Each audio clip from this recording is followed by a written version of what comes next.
and welcome to another video, and welcome to the read-along recap for Desperate Remedies, the first book of the Thomas Hardy read-along, where we are reading all of Thomas Hardy's novels in publication order, one a month for 14 months. And if you're joining along, thank you so much for joining in. And if you haven't yet joined us and you think you might want to, it's never too late. I will drop a link below in the description box, as always, to all of the information, the introductory video and all of that good stuff. So what I thought I would do initially was film a review at the end of every month, or after the book that we've been reading for that month. Thought I would do a traditional review where I just kind of tell you about the book.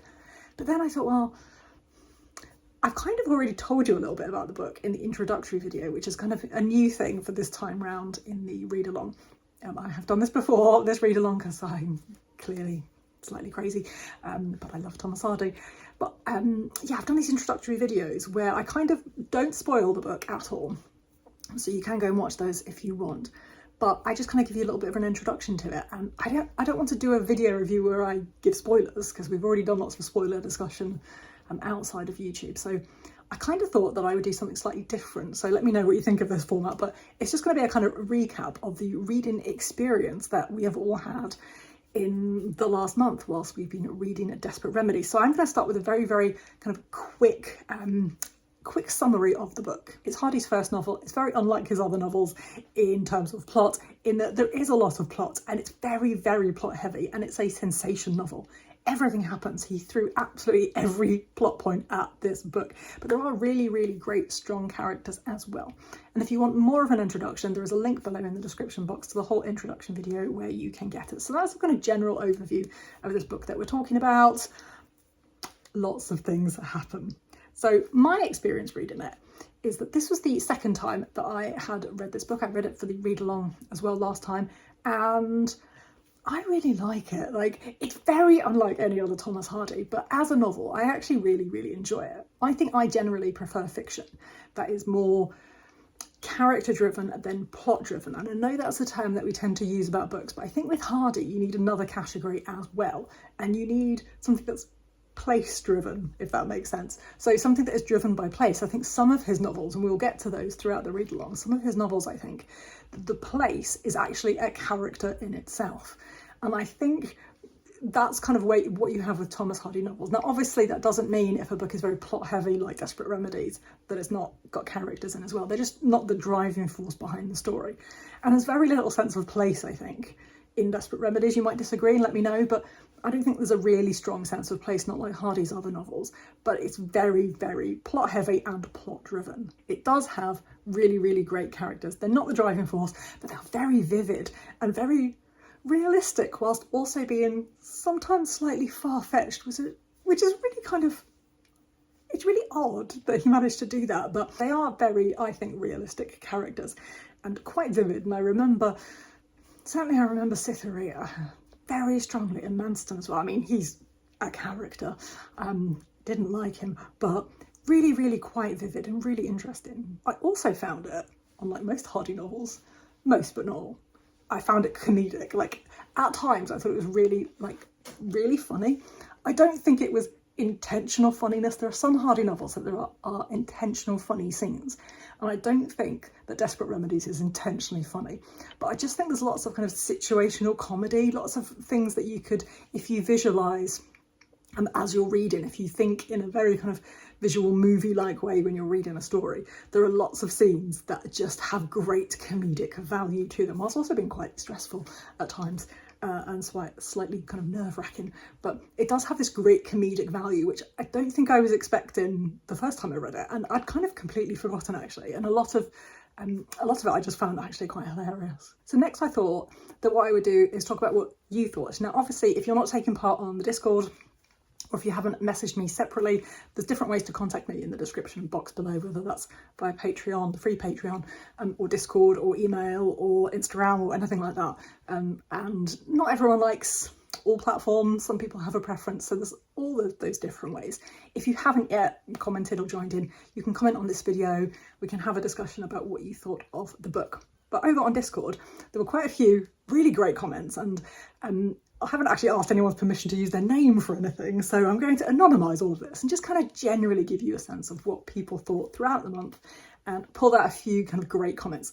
There were some absolutely wonderful comments. Some of them had me laughing so much, especially when people were responding to specific things that they read on the page and just talking about how much they loved or hated, or just their feelings about it and picking out specific quotes. And that was really great. And I had such a great time reading everyone's. Some other people are a lot more active than I am in responding to other people's comments, even though it's my read along. But that's great. That's wonderful that so many people can join in and just have ownership, because this is your read along, so this is fantastic. So I really, really like that. And I've written down a few comments down here. I did a really quick straw poll. I think I forgot to change the time that it was up for, so it was only up for 24 hours, sorry about that. But we had a few votes. We had about 10 votes from all of the people on Discord, and I think most people who had read the book and who finished it either loved it or liked it a lot. There was like one or two people who were just like, I thought it was fine. There was no one who hated the book, but I feel like if people started to hate it, they probably DNF'd it, so they didn't take part in that poll. And I'm really intrigued to see how that continues, because it's so unlike his other novels. I wonder if people who have never read any Hardy novels have really got a wrong idea about what kind of writer he is. So I'm really intrigued to see what happens for those people as we kind of continue to go through the read along. I think the next book is slightly harder for people who really got used to and like the style of Desperate Remedies and the kind of the type of novel that it is. I think when we get to Under the Greenwood Tree, it's very different. People are having a very different experience, I think, with that book. I do know that a few people DNF'd the book, and they said they found it quite hard to get into. And I completely agree with that. I think it can be quite hard. I think it's quite slow, and a lot of the action happens like in the last 2/3. And a lot more happens in the last third. Like a lot of action happens in the kind of latter part of it. So if you're not like really invested in the story, I can understand why people DNF'd it. So quite a few people did that. If you DNF, by the way, on this read along, that's absolutely fine. Just like, thanks for trying. You can continue and read other novels if you want. If you don't, like, it's very relaxed. It's great. And so I think quite a fair few people agreed with me that it is a page turner of a novel. It just kind of keeps you reading. It's quite compelling. You just kind of want to keep going. And lots of people said that, and I definitely agree with that as well. Some of my favourite quotes from the Discord, more fun than I was expecting. I'd agree with that. I think it's more fun than you generally expect from a Thomas Hardy novel. Someone said that they put it on their mum's Kindle, I think, and was just like, no, believe me, this is a lot of fun, this Thomas Hardy book. And skeptical face. No, but it is actually relatively quite light-hearted, I think, for a Hardy novel. Someone else said it was the sensation novel I didn't know I needed, which I love that. I thought that was fantastic. And lots of people said they had really strong characters and they really love that about it. My favourite quote from the Discord, I've got to say, is the person who said it was fun, but Scooby-Doo murder mysteries aren't really my thing, which I just thought was a great, like, just an absolute great summary of the novel, because it is a bit like that. It is a bit kind of like, so much is happening, and it's a bit, yeah, Scooby-Doo. I've never heard Thomas Hardy compared with Scooby-Doo, but I really, really love that. So thank you so much for the person who said that. I think a couple of people, I think probably like a handful of people, said that they thought that the novel really struggled with making the plot flow, and that the pacing was quite off with the book. And I would definitely agree, because I think at times some of the plot points don't really seem to match up, and then they kind of like are smooshed together in a really convoluted way to make kind of everything work. And it feels like at times he's trying to make quite a lot fit into a really small space. Almost too much, and like I said, not very well connected, some of it, and that can just make the pacing feel really, really off, and it makes all these plot points just feel like he's just been throwing plot points at it to try and get it to sell, which is what I think he did actually. And a lot of people said that they really like seeing some of the themes that he was working through. And I think for those people who've read other Hardy novels and they were coming to this, they thought it was completely different, obviously, and just completely wild, but they could really see the kind of the start of some of those themes. And I think that's what a lot of people said that they really enjoyed, kind of seeing where Hardy came from. So I think overall impressions, mine and everybody else's, I think everyone who finished it thought it was worth it. Some people liked it more than others. Some people loved it. Some people thought it was absolutely kind of fine. It was okay. But I think people thought it was worth reading. And I think one of the main reasons that seemed to come across from people's comments was that it was worth reading. Firstly, it's a bit of a page turner and a bit kind of, it's quite easy to read for a classic and for a Thomas Hardy book. And there's a lot going on. You can really kind of get into it. So it's easy to read from that perspective. But also I think a lot of people really enjoyed seeing kind of where Hardy's talent started. That's kind of one of the reasons why I like doing read-alongs in publication order. Because if you've never read any Hardy and this is where you're starting, you'll really get to see his development as we go along. And if you've read some of his later novels like Tess or Jude, like right at the end of his novel writing career, you're probably reading this thinking, what the hell?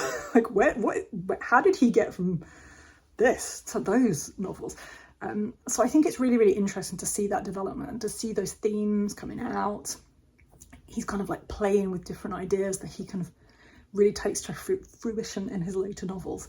And I just think that's wonderful. And I think that's why a lot of people felt it was really kind of worth reading for that reason alone. I think a lot of people enjoyed The Lack of Misery. The next novel, Under the Greenwood Tree, has even less misery.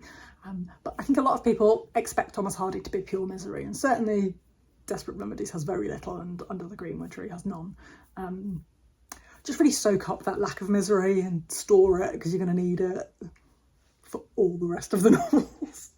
It's just all downhill from here. But I think lots of people really, really liked it. It was really unexpected for a Hardy novel. And they like that lack of misery. They like that kind of ease of read of it. So I think most people had a good time.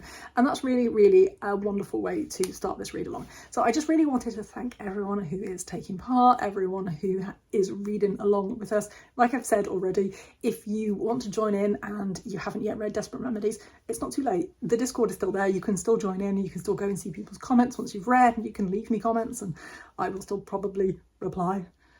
I'm a bit rubbish at replying, but I will try and reply to your comments as well. But you can join in anytime to any of the books on the read along. You don't have to read them all. You can just join in with anything. And as it's now July, which you can probably tell from the fact that I'm very red-faced because it's very, very warm in here.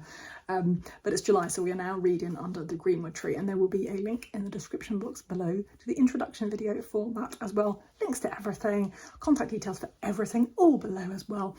I hope that wherever you are in the world, that you are having a lovely July and it's not too warm or too cold, depending on where you are. And I hope that you are all safe and well and happy, and I will see you very soon in another video. Thank you so much for watching.